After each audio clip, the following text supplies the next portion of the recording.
Hey guys, welcome to Witches of the Moon. I'm your Monday host, Amethyst Moon, and this week's topic is over working with magical beings.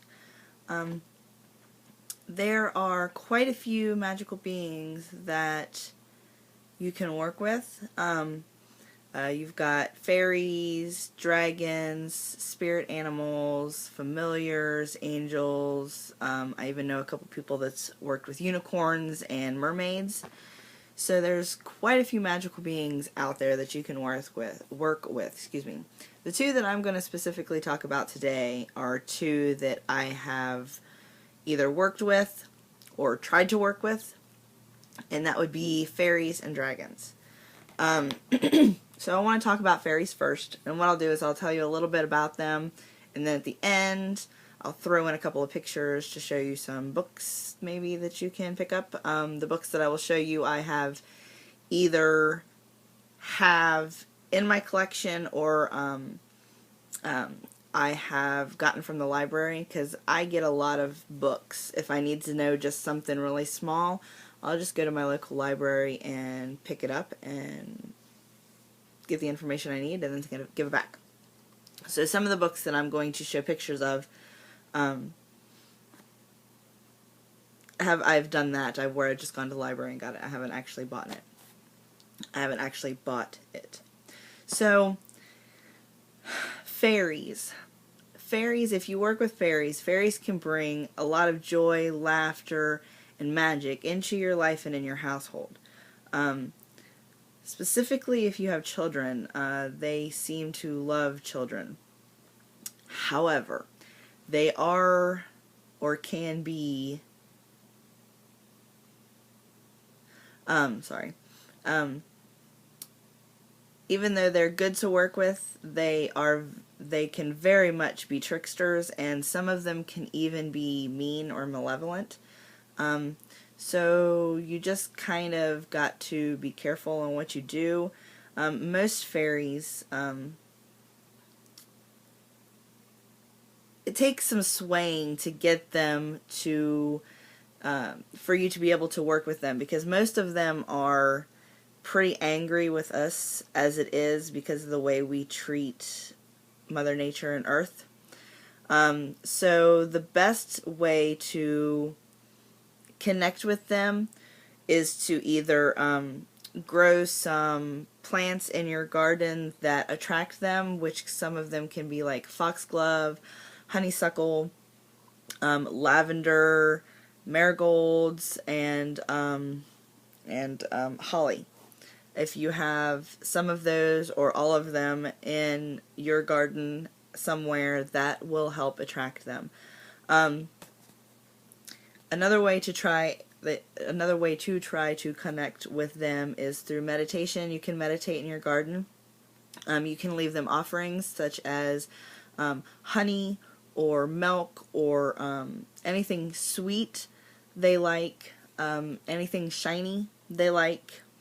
You can also, if you don't want to do it outside, you can also create an altar for your fairies, just for them, just a place for them. I actually don't have an altar for them for the ones I try to work with. I'm in the process of making a fairy house, which I think on my other channel I have done a video on parts of it. It's not finished yet, but that is going to be my offering to my fairies. It's going to be indoors. It's going to be an inside altar, though. Most of us cannot see fairies with the naked eye, mainly because they dwell in the astral plane or on the astral realm.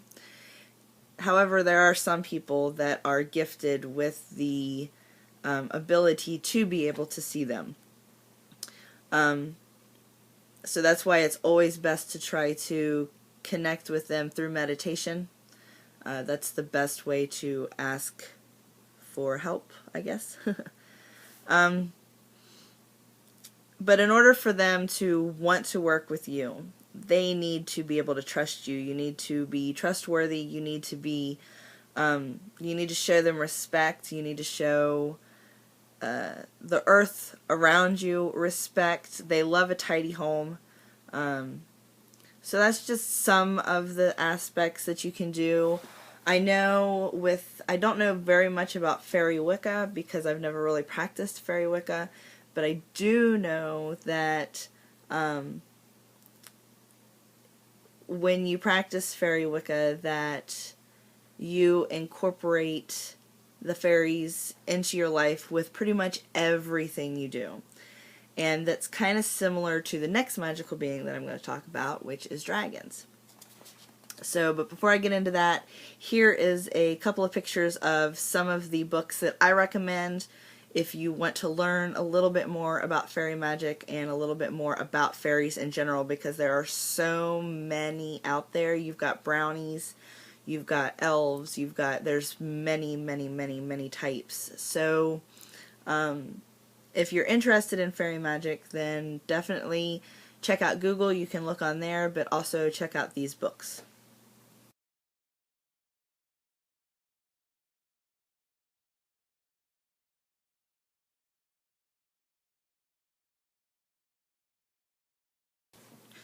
Alright, so the next part I want to talk about are dragons. Now, I don't work with dragons on a regular basis.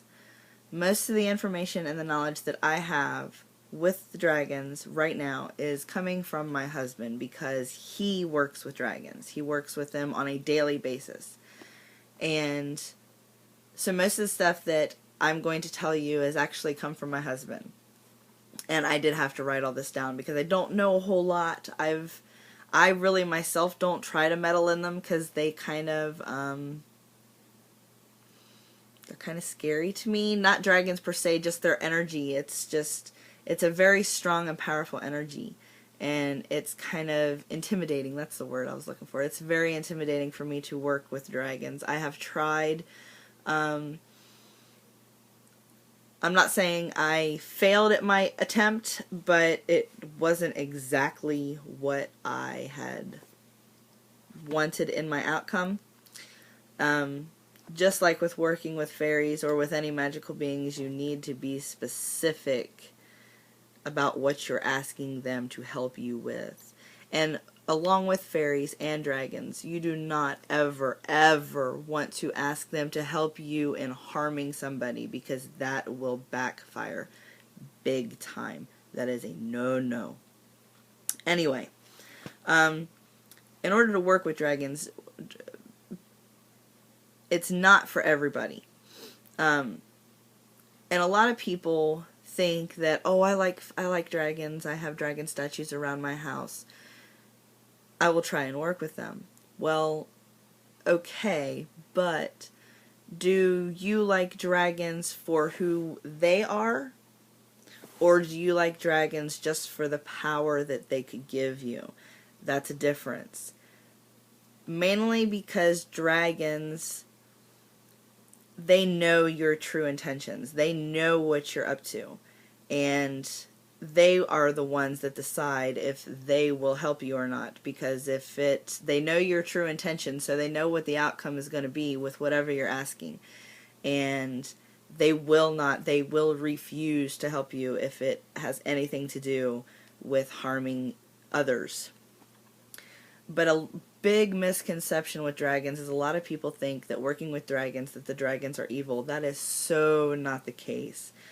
Dragons are creatures of wisdom and knowledge, and they provide a excellent source of protection. They're amazing to work with. It's just having the connection with them to be able to get what they have to offer you.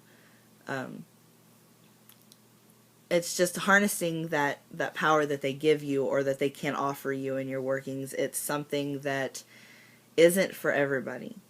But the one thing that I do know is if you do work with dragons on a regular basis, they will teach you what you need to know before they teach you what you want to know. And that's where my issue came in. I was wanting help, but I needed to learn a lesson before I got to the help that I wanted, and that's why I said it didn't really backfire on me. I just didn't get the result that I wanted because I needed to learn another lesson beforehand. So working with magical beings, whether it be fairies or whether it be dragons or any other type of magical being, you just really need to get to know and understand the being that you're wanting to work with before you try to work with them. So as with the fairies, I do have a few books that I will post here in just a second on some references that maybe if you're interested in dragon magic or draconic Wicca, then these books would be great for you to go check out. One of them I do own, so if you have any questions about some of the books, just let me know. So yeah, I think that's it. I think that covers about everything I wanted to talk to you about. So until next week, enjoy these pictures of the books, and I will try and put links of all of these books down in the description. I'll try to link them all through Amazon because that's the easiest for people to find. So yeah, until next week, guys, blessed be.